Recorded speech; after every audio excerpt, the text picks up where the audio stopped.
ನಾನು ತಿಕೋಟ ತಾಲೂಕಿನ ಕರ್ನಾಟಕ ರಾಜ್ಯ ರೈತ ಸಂಘ ಹಾಗೂ ಹಸಿರು ಸೇನೆಯ ತಾಲೂಕಾ ಅಧ್ಯಕ್ಷರು ಶ್ರೀ ಸಾತಲಿಂಗಯ್ಯ ಶಂಕರಯ್ಯ ಸಾಲಿಮಠ್ ತಿಕೋಟ.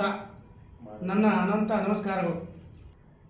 ಬಬಲೇಶ್ವರ ಮತಕ್ಷೇತ್ರದ ತಿಕೋಟ ತಾಲೂಕಿನ ಸಮಸ್ತ ರೈತ ಬಾಂಧವರಲ್ಲಿ ಹಾಗೂ ದ್ರಾಕ್ಷಿ ಬೆಳೆಗಾರರಲ್ಲಿ ವಿನಂತಿಸುವುದೇನೆಂದರೆ, ಈ ಹಿಂದೆ ದಿನಾಂಕ 26/11/2025 ದ್ರಾಕ್ಷಿ ಬೆಳೆಗಾರ ರೈತರು ಕೂಡಿಕೊಂಡು ಪ್ರತಿಭಟನೆ ಹಾಗೂ ರಸ್ತಾರೋಕೋ ಮಾಡಿದ್ದೀವಿ. ಅದರ ಪ್ರತಿಫಲವಾಗಿ ಇವತ್ತಿನ ದಿವಸ ಸಮಸ್ತ ದ್ರಾಕ್ಷಿ ಬೆಳೆಗಾರರಿಗೆ ತಿಕೋಟ ತಾಲೂಕಿನಾದ್ಯಂತ ಬೆಳೆ ವಿಮಾ ಜಮಾ ಆಗುತ್ತಿದ್ದು, ಈಗಾಗಲೇ ಸಾಕಷ್ಟು ರೈತರಿಗೆ ಜಮಾ ಆಗಿವೆ.